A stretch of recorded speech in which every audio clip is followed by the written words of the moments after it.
نئے کپڑے دھوئے بغیر پہننا۔ رئیس الدین انڈیا سے پوچھتے ہیں کیا نئے کپڑوں کو بغیر دھوئے پہن کر نماز پڑھ سکتے ہیں؟ بعض لوگ کہتے ہیں کہ نئے کپڑوں کو بغیر دھوئے پہن کر نماز نہیں ہوتی۔ بھئی یہ بعض لوگ بالکل غلط کہتے ہیں۔ شریعت میں اصل طہارت ہے۔ جب تک ہمیں کپڑوں کے ناپاک ہونے کا یقین نہ ہو ہم پاک ہی سمجھیں گے اس کو، ورنہ تو ہر چیز کے بارے میں آپ سارا دن یہی بیٹھ کے سوچتے رہو کہ کہیں ناپاک تو نہیں ہے یہ۔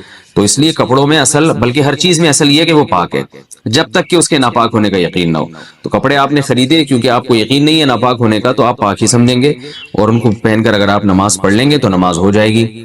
البتہ ویسے جو پرانے استعمال شدہ کپڑے ہوتے ہیں ان کو دھوئے بغیر پہننا ویسے ایک انسانی ایک طبیعت کے خلاف ہے۔ پتہ نہیں کس کس نے استعمال کیا اس کو، کیا کیا اس میں جراثیم ہو، اور ناپاکی کا امکان تو بہرحال ہوتا ہے۔ تو کوئی احتیاطاً ان کو دھو کے پہن لے تو یہ زیادہ اچھا ہے، اور اس میں یعنی انسان کی جو نفیس لوگ ہوتے ہیں، صفائی پسند ہوتے ہیں، ان کے مزاج کے بھی زیادہ قریب ہے یہ بات۔ دوسری ماں کی اولاد محرم ہے یا نامحرم، یعنی سوتیلی ماں کی اولاد۔ میرے والد صاحب نے میری والدہ کی وفات کے بعد میری خالہ سے نکاح کیا۔ خالہ کے پہلے سے 3 بچے تھے۔ کیا ان بچوں میں سے میرا کسی سے نکاح ہو سکتا ہے؟ اگر نہیں تو کیا ان کے لیے ان کو مجھ سے پردہ کرنا لازم ہوگا یا نہیں؟ کامران شیخ انڈیا سے پوچھتے ہیں۔ بھائی یہ بچے آپ کے کزن ہیں، آپ کے والد کے تو یہ سوتیلے بچے بن گئے، لیکن آپ کے سوتیلے بہن بھائی نہیں بنے۔ وجہ اس کی ہے کہ ان بچوں کا باپ بھی الگ اور ان بچوں کی ماں بھی الگ۔ وہ بچے جن کا باپ ایک ہو یا ماں ایک ہو تو وہ تو محرم ہوتے ہیں آپس میں، لیکن باپ بھی الگ ماں بھی الگ، تو دونوں ہی الگ ہیں، تو پھر وہ نامحرم کہلاتے ہیں۔ لہذا ان میں اگر کوئی بچی ہے تو اس کو چاہیے بالغ ہونے کے بعد آپ سے پردہ کرے، اور آپ کا ان سے نکاح بھی ہو سکتا ہے۔ مرد کے لیے بالوں میں ہیئر بینڈ لگانا۔ آصف صاحب کشمیر سے پوچھتے ہیں میں لمبے بال رکھنا چاہتا ہوں، اگر انہیں سنبھالنے کے لیے ہیئر بینڈ لگاؤں تو کیا یہ جائز ہوگا؟ جی، مرد اگر لمبے بال رکھے اور بار بار ان کو سنبھالنا مشکل ہو رہا ہو تو وہ ان کو سنبھالنے کے لیے ہیئر بینڈ لگا سکتے ہیں، پیچھے کی طرف لے جا کے۔ ایسا نہ ہو کہ اوپر چٹیاں بنانا شروع کر دیں، پیچھے جو بال جاتے ہیں ان کو ہیئر بینڈ سے ان کو باندھا جا سکتا ہے، اس میں کوئی حرج نہیں ہے۔ رسول اللہ صلی اللہ علیہ وسلم نے جو ہے نا عورت کو حکم دیا ہے کہ وہ جب بالوں کی چٹیاں بنائے گی تو اگر وہ بال جب گوندے جاتے ہیں نا بہت اچھی طریقے سے، تو غسل جب عورت پہ فرض ہو جائے تو اس کے لیے بال کھولنا ضروری نہیں ہے، بس بالوں کی جڑ میں پانی پہنچانا ضروری ہے۔ اور اس کے تحت فقہاء لکھتے ہیں کہ مرد نے اگر بالوں کو گوندا ہوا ہو اور اس کی یعنی گویا کہ ایک طرح سے پیچھے چٹیاں بنائی ہوئی ہو تو مرد کے لیے بال کھول کے غسل کرنا ضروری ہے۔ تو اس سے پتہ چلتا ہے کہ اس زمانے میں مرد بھی بڑے بال رکھتے تھے اور بعض دفعہ سنبھالنے کے لیے ان کو باندھ بھی دیا کرتے تھے۔ تو اس لیے اگر مرد نے بڑے بال رکھے اور کہیں بھاگنے دوڑنے میں مشکل ہو رہی ہے تو وہ ان کو عارضی طور پر ربڑ بینڈ سے یا کسی بھی چیز سے وہ ان کو پیچھے باندھ سکتے ہیں۔ اسپائنر میں کپڑے سکھانے سے کنگھالنے سے کیا پاک ہو جاتے ہیں؟ میری واشنگ مشین آٹومیٹک ہے، اس میں اسپائنر میں کپڑے کنگالتی ہوں، گندے پانی کے بعد صاف پانی بھی کافی دیر آتا ہے، کیا اس سے کپڑے پاک ہو جائیں گے؟ بنت شاہد کراچی سے۔ اگر ایک دفعہ ناپاک کپڑے دھلنے کے بعد ان میں اتنا پانی بہا دیا جائے کہ ایک طرف سے پانی آ رہا ہو اور دوسری طرف سے نکل رہا ہو، کہ اگر آپ یہ سمجھتے ہیں کہ 3 دفعہ ان پانی کو کسی برتن میں ڈبویا جاتا تو اتنا پانی جتنا استعمال ہوتا اتنا پانی بہہ چکا ہے تو وہ کپڑے پاک ہو جائیں گے۔ لیکن جو مشینیں آٹومیٹک آ رہی ہیں میری معلومات کے مطابق اس میں ایسا ہوتا نہیں ہے، پانی بہتا نہیں ہے، بلکہ ہوتا یہ ہے کہ ایک دفعہ پانی پورا بھرتا ہے، اس میں کپڑے صاف ہوتے ہیں، پھر دوبارہ پانی بھرتا ہے اور وہ پانی نکلتا ہے، پھر تیسری دفعہ پانی بھرتا ہے وہ نکل جاتا ہے۔ تو اس طرح سے کپڑے پاک نہیں ہوتے، کیونکہ اس کی وجہ یہ ہے کہ ابھی کپڑے جب ایک دفعہ جب دھلے ہیں تو کپڑے ناپاک ہوتے ہیں، تو کم سے کم 3 دفعہ ان کو پانی میں کنگھالنا ضروری ہے، تو 3 کے بجائے وہ 2 دفعہ کنگھالے جاتے ہیں۔ تو اس لیے بہتر یہی ہے کہ جب مشین نے 2 دفعہ کنگھال دیے تو 1 دفعہ آپ خود کنگھال لیں، یا تو یہ کام کر لیں یا یہ کر لیں کہ جاری کریں پانی کو۔ جاری کا مطلب پائپ لگائیں، ادھر سے پانی آ رہا ہو اور ادھر سے نکل رہا ہو، تو جب اتنا پانی نکل جائے گا جس میں آپ کو اندازہ ہو کہ کپڑے پاک ہو گئے تو کپڑے انشاءاللہ پاک ہو جائیں گے۔ ناپاک کپڑے کو مشین میں ڈالنے سے پہلے کیا دھونا ضروری ہے؟ مرد حضرات کو جو احتلام ہوتا ہے اگر وہ کپڑا ہم ڈائریکٹ آٹومیٹک مشین میں ڈال دیں تو کیا وہ کپڑا پاک ہو جائے گا یا پہلے اس ناپاک کپڑے کو الگ سے دھونا ہوگا پھر مشین میں ڈالنا ہوگا؟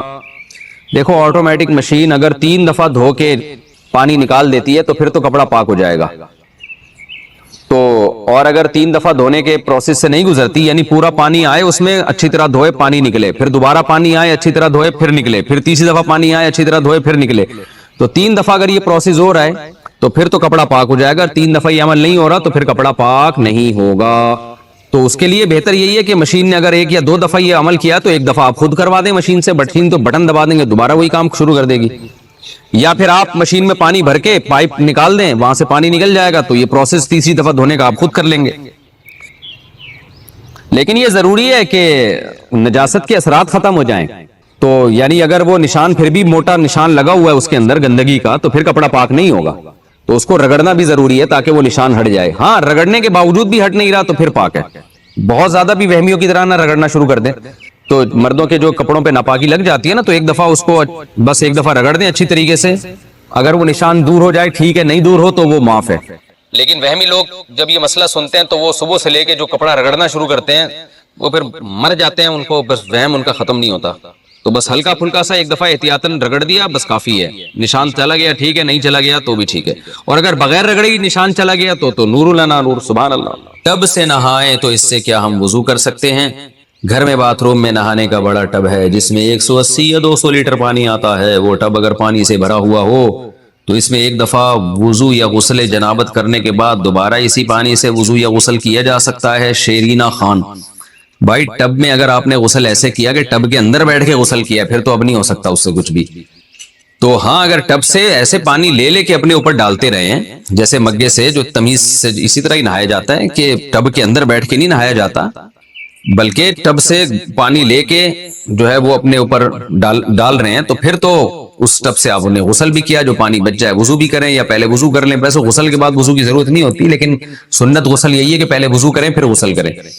اور اگر جاری ٹب ہے اس کے اندر بیٹھ گئے اور نلکا کھول کے پانی اس سے نکل کے جا رہا ہے, آپ نہا رہے ہیں اور پانی بہ رہا ہے, تو پھر اس میں غسل بھی جائز ہے اور اسی میں وضو بھی جائز ہے.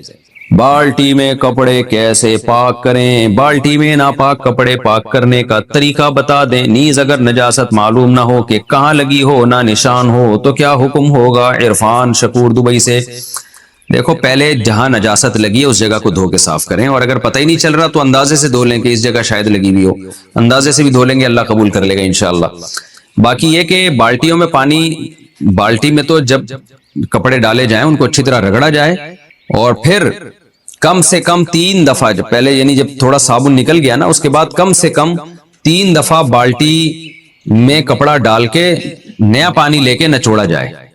یعنی کپڑے بالٹی میں ڈال دیے, پھر سب کپڑوں کو نچوڑیں, پھر دوبارہ پانی میں ڈال دیں, یعنی بالٹی میں پانی بھرا ہوا اور نیا پانی اس میں کپڑے ڈال دیں, پھر پھر کپڑے نکال کے اچھی طرح نچوڑیں, پھر تیسری دفعہ بالٹی کو پانی سے بھریں, اس میں کپڑے ڈال دیں اور پھر اچھی طرح نچوڑیں. تو میں یہ عرض کر رہا تھا کہ جب انسان اللہ کے دین کی طرف آئے نا تو دین کی مٹھاس وہی چکھے گا جو کشتیاں جلا کے آئے.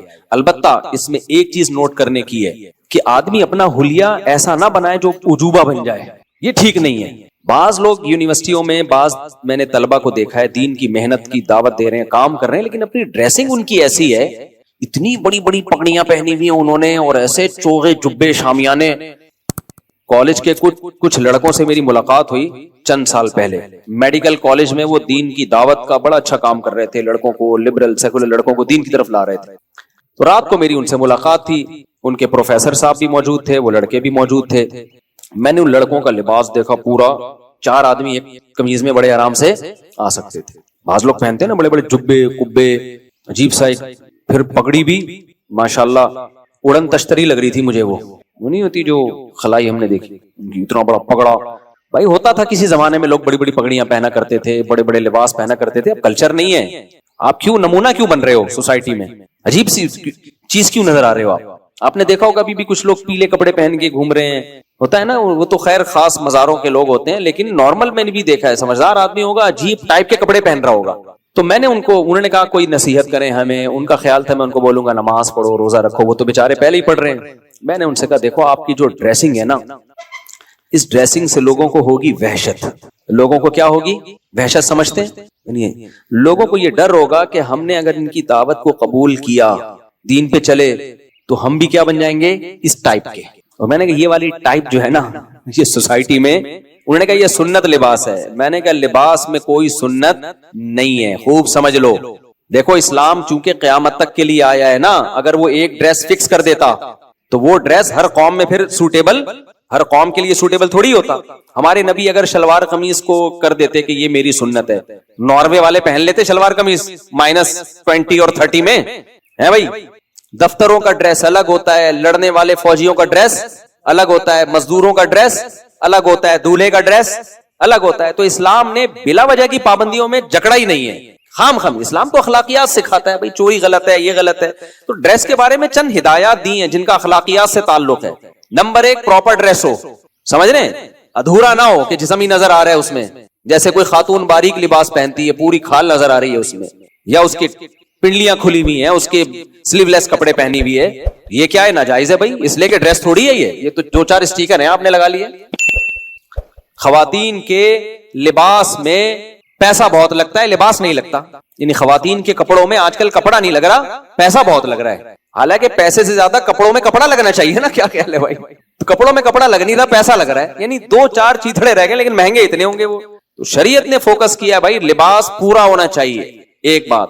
نمبر 2, اتنا چست نہیں ہونا چاہیے کہ آپ کے جسم کے سطر جو ہے آپ کی شرمگاہ نمایاں ہونا شروع ہو جائے, اس سے لباس کا مقصد فوت ہو جاتا ہے. تو گورے تو ان چیزوں کا خیال نہیں کرتے. 2-4 ہدایات دے دی ہیں شریعت نے. عورت کو حکم دیا کہ اس کا گھر سے جب باہر نکلے گی تو پورا جسم چھپائے گی وہ.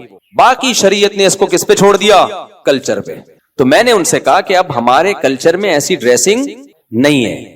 تو لوگ بولیں گے کہ یار یہ کیا ہے, یعنی میں اگر دین پر آ گیا تو مجھے بھی اتنی بڑی پگڑی پہننی پڑے گی, تو آپ کیوں عجوبے سے لگ رہے ہو. جیسے یونیورسٹی کالج میں سب جیسے رہ رہے ہیں تو آپ سوسائٹی میں اسی کا ایک فرد بن کے دین کی دعوت دو نا. خلاصہ یہ کہ نمونے مت بنو.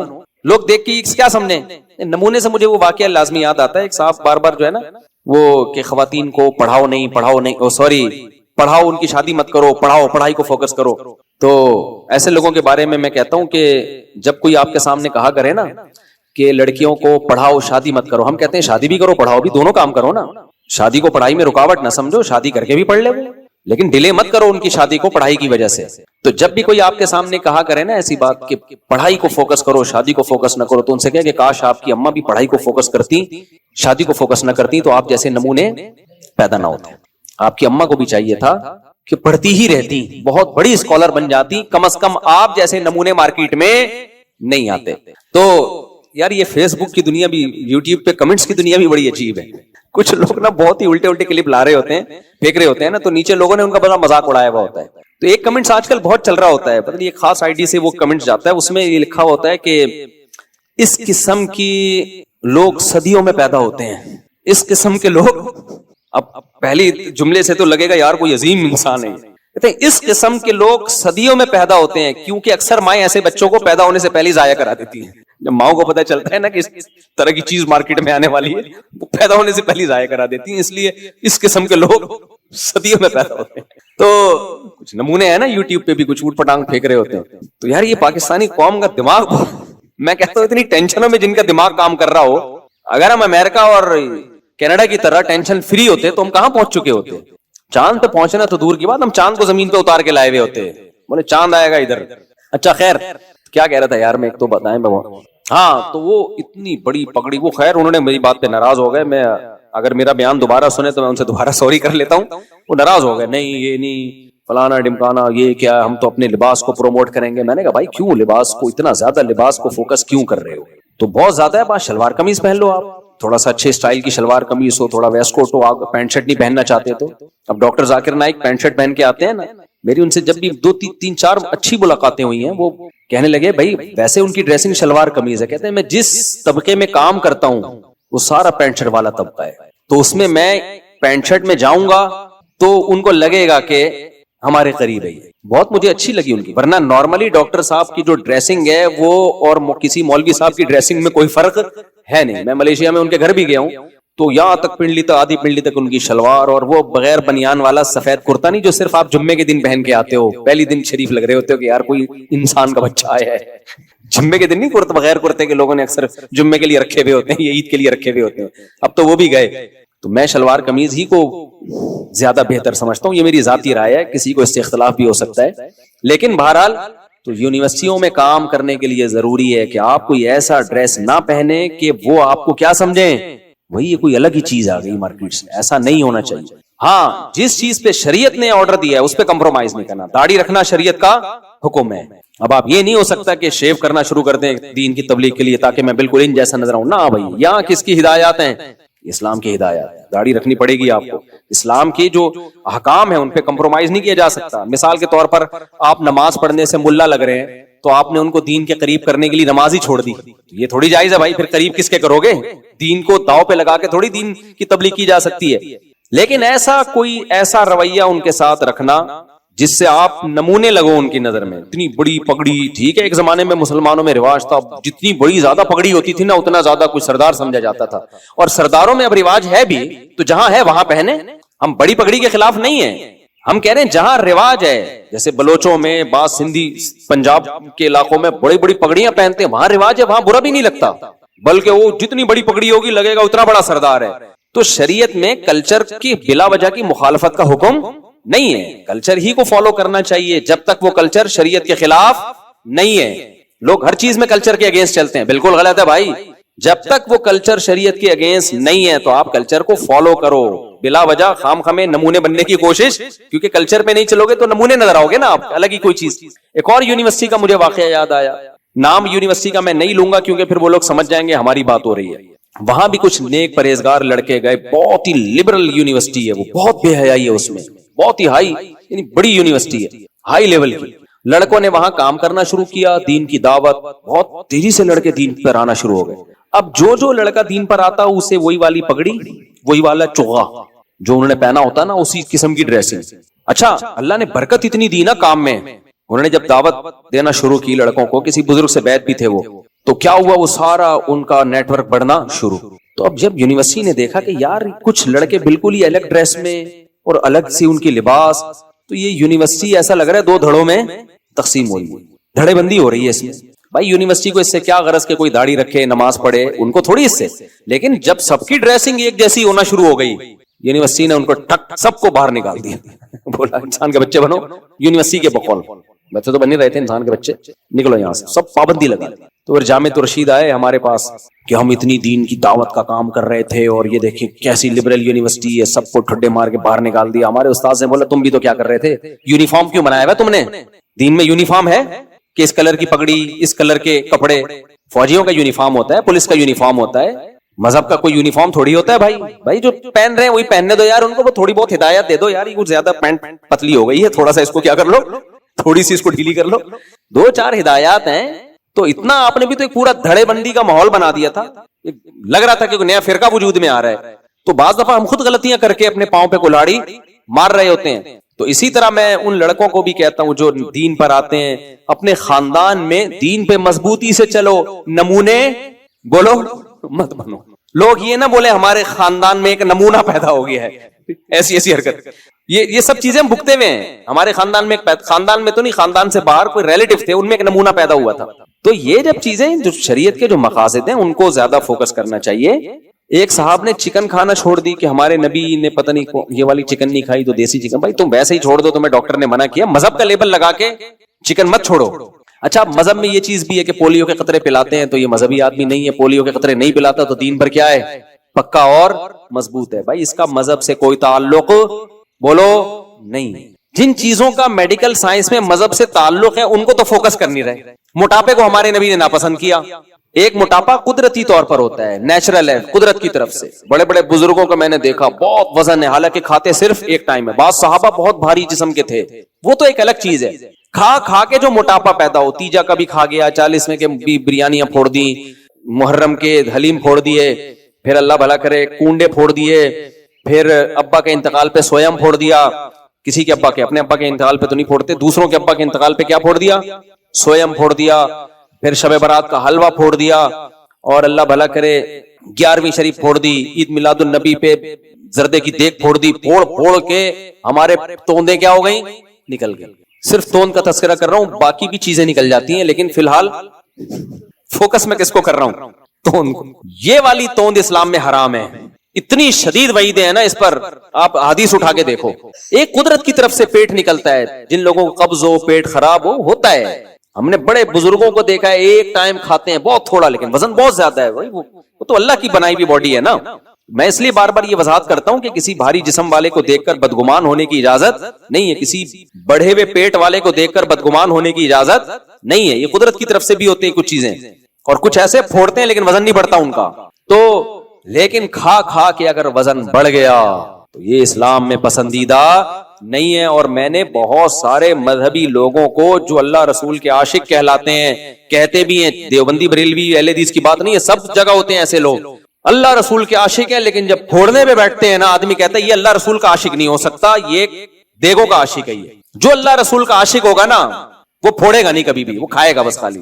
ہمارے نبی کی خوراک تو دیکھو کتنی کم تھی, صحابہ کی خوراک. اسلام میں تو روزے ہیں بھائی, اللہ اور نبی کا عاشق روزے رکھتا ہے, ہر وقت کھاتا نہیں رہتا وہ. ہم فراق یار میں گھل گھل کے ہاتھی ہو گئے. فراق یار گاڑی اردو ہے نا, یار کی جدائی, محبوب کی جدائی. تو جدائی میں انسان موٹا ہوتا ہے دبلا ہوتا ہے, دبلا ہوتا ہے نا غم میں. تو شاعر کہہ رہے ہیں آج کے عاشق عجیب ہیں, اللہ رسول کے عاشق ہیں لیکن یار کی جدائی میں یہ گھل گھل کے ہاتھی ہو رہے ہیں. تو ہم فراق یار میں گھل گھل کے ہاتھی ہو گئے, اتنے گھلے رستم کے ساتھی ہو گئے, رستم پہلوان نظر آنے لگے. ہمارے نبی صلی اللہ علیہ وسلم نے صحیح بخاری کی حدیث ہے فرمایا اس امت میں جو سب سے پہلی خرابی آئے گی نا وہ موٹاپا آئے گا. بخاری کی حدیث ہے, سب سے پہلی خرابی جھوٹ اور موٹاپا. کھائیں گے تو پھوڑنا پھوڑنا سے. اور کمال ہے کہ تم کھاؤ یار, منع کس نے کیا تمہیں؟ اپنے خرچے پہ کھا رہے ہو, مذہب کا لیبل تو نہ لگاؤ نا اس پہ, مذہب کا لیبل لگا کے کھا رہے ہو. آج بریانی ہے, آج فلانی ہے, آج 11ویں کا کھانا ہے, جمکانے کا کھانا ہے. کھلانا سنت ہے بھائی, کھانا نہیں ہے کہیں بھی. غریبوں کو کھلاؤ یار جا کے. کھانے میں تو روزے ہے, اپنے لیے روزے, نبی نے اپنے لیے روزے پسند کے لیے, دوسروں کے لیے صدقے پسند کیے, صدقہ دیا کرتے تھے آپ, تو اپنے لیے تو نبی نے روزہ پسند کیا ہے, تو ہمیں بھی اپنے لیے روزہ رکھنا ہے. دوسروں کو کھلانے والے کو نہیں سنانا کہ آپ نے دعوت کی, غریب کو بٹھایا, کم کھانا سنت ہے. وہاں یہ موقع نہیں ہے, سمجھ رہے ہو. سخاوت کا تقاضا یہ ہے کہ وہاں بولو کھاؤ. میں سعید انور کا ذکر کرتا ہوں نا, بہت نیک آدمی, اللہ ان کی عمر برکت دے. ہم حج پہ, اب کھانے سے پہلے یہ تھوڑی بتایا جائے گا کہ کم کھانا سنت ہے. وہاں تو سخاوت کا تقاضا ہے بھائی کھاؤ یار. ہاں ابھی کوئی کھانے کی محفل نہیں ہے, ابھی میں بتاؤں گا کہ کم کھانا سنت ہے, زیادہ کھانا سنت نہیں ہے. لیکن جب میں دعوت کروں گا تو پھر سخاوت کا تقاضا ہے, شریعت کا حکم ہے لوگوں کو کھانے کی ترغیب دو, بھائی کھاؤ لنگر ہے. کیونکہ اگر میں وہاں ترغیب دوں کہ یہ میں نے آپ لوگ کے لیے کھانے کا انتظام کیا, لیکن یاد رکھنا کم کھانا کیا ہے, لوگ کہیں گے یار یہ دعوت کے تکلف کی آپ کو ضرورت, یہ پھر کنجوسی کہلائے گی. وہ بھائی سعید انور بڑے اللہ ان کو عزت دے, ہم حج پہ تھے تو بھائی سعید انور کا بیان تھا, میں سامنے بیٹھا ہوا تھا, بھی بڑا اچھا بیان کر رہے تھے, میں بھی سن رہا تھا. بیان کے آخر میں انہوں نے کم کھانے کے فضائل سنائے. کم کھاؤ, اتنا کم کر دیا کہ اتنا میں بھی نہیں کرتا کم نا, بہت زیادہ کم کر دیا. کم کھاؤ کم کھاؤ کم کھاؤ, بہت انہوں نے کم کھاؤ کم. وہ ناراض نہیں ہوتے, ان سے بے تکلفی ہے, خوشی ہوں گے یہ بات سن. کم کھاؤ, اتنا کم کر دیا نا انہوں نے. اب جیسے بیان ختم ہوا کھانا لگ گیا, میں بیٹھا ہوا ہوں نا ایسے کر کے, بھوک بھی لگ رہی ہے ٹائٹ والی, حج میں تو آپ کو پتا ہے بھوک لگتی ہے. تو لوگ مجھے کہہ رہے ہیں کھائے نا, میں نے مذاق کیا, میں نے کہا سعید بھائی نے کھانے کے قابل چھوڑا کہاں ہے یار. میں نے کہا اس قابل چھوڑا ہی نہیں ہے کہ, میں نے کہا سعید بھائی یہ بیان کھانے کے بعد کرنے کا تھا, کھانے سے پہلے کرنے کا. میں نے کہا کیا کھائیں یار, کھائیں گے لوگ دیکھیں گے مولوی صاحب خود عمل نہیں کر رہے, ابھی سعید بھائی نے اتنا لمبا بیان کیا. تو ہر چیز کا ایک موقع ہوتا ہے نا, کھلانے میں تو یہی ہے بھائی, کھلاؤ کھلاؤ کھاؤ آپ لوگ. ہم سعید بھائی کو پتا نہیں تھا بیان کے فوراً بعد کھانا ہے, شاید ورنہ اتنا لمبا بیان نہ کرتے ہو. تو میں یہ عرض کر رہا تھا, جو چیزیں فوکس کرنے کی ہیں, شریعت میں پرسنالٹی کی بڑی ویلیو ہے. ہمارے نبی صلی اللہ علیہ وسلم جب بھی کسی ملک میں کسی کو سفیر بنا کے بھیجتے تو سب سے بہترین پرسنالٹی والے صحابی کا انتخاب کرتے, سب سے بہترین, تاکہ جب وہ دوسرے ملک میں جائیں تو ان کی پرسنالٹی کا اثر ہو. بادشاہ دیکھے بھائی کوئی بندہ آیا ہے بات کرنے کے لیے. سفیروں میں اس کی پرسنالٹی بھی دیکھو, آرمی میں جو کمیشن آفیسر جس کو بھرتی کیا جاتا ہے نا, اس کی پرسنالٹی کو بڑا جج کیا جاتا ہے, کیونکہ عزت میں ان چیزوں کا بڑا دخل ہوتا ہے. نیچرلی انسان اس کی عزت کرتا ہے جس کی پرسنالٹی اچھی ہوتی ہے, انسان کی فطرت ہے, یہ کوئی غلط چیز نہیں ہے. تو ہمارے نبی یہ بھی دیکھتے تھے کہ آواز اچھی ہے, بلاغت ہے, ان کو باہر ملکوں میں بھیجتے تھے. آپ نے کمانڈر بنانے کے لیے کرائیٹیریا کچھ اور تھا, سفیر بنانے کا کرائیٹیریا کچھ اور تھا, مبلغ کا کرائیٹیریا کچھ اور تھا. ہر چیز میں آپ صلی اللہ علیہ وسلم نے, گورنر اور علاقے کا ہولڈ کس کے حوالے کرنا ہے اس کا کرائیٹیریا کچھ اور تھا, اذان کس نے دینی ہے اس کا کرائیٹیریا, اذان بلال سے دلوائی ہے رضی اللہ عنہ, آواز اونچی ہے, اذان ان سے دلوائی ہے. امام بنایا ابی ابن کعب کو, قرات میں آواز ان کی اچھی تھی, صحیح ہے نا, حضرت ابی ابن کعب رضی اللہ عنہ بہت خوبصورت, تبھی حضرت عمر نے تراویح انہی سے پڑھائی نا. تو ہر چیز کو نبی صلی اللہ علیہ وسلم نے اس زمانے کے لحاظ سے, ایسے نہیں ہے ہم تو سمجھتے ہیں کہ اسلام میں بھیڑ چال ہے, بس اللہ سے سب کچھ ہوتا ہے. بھائی اللہ سے سب کچھ ہوتا ہے, لیکن پہلے آپ کو وہ کرنا پڑے گا جو آپ سے ہوتا ہے. پھر جو آپ سے نہیں ہوگا وہ کون کرے گا؟ شروع سے ہی اللہ سے ہی ہوتا ہے تو پھر اس کا مطلب آپ بیٹھے ہوئے ہاتھ پہ ہاتھ رکھے آپ نے کچھ بھی نہیں کرنا. یہ تو ایسے ہی ہو گیا. آپ کو اولاد چاہیے بھائی شادی کر لے, بھائی اللہ سے ہوتا ہے سب کچھ. اللہ نے حضرت عیسیٰ کو بغیر باپ کے پیدا کر دیا تو میرے بچے کو بغیر ماں کے پیدا کر دے گا. تو بھائی وہ ایک ہی دفعہ ہوا ہے, وہ معجزہ تھا, بار بار ایسا نہیں ہوگا. آپ شادی کرو گے, میاں بیوی کا ریلیشن ہوگا, اس کے بعد دعا مانگی جائے گی, اے اللہ تو مجھے نیک صالح اولاد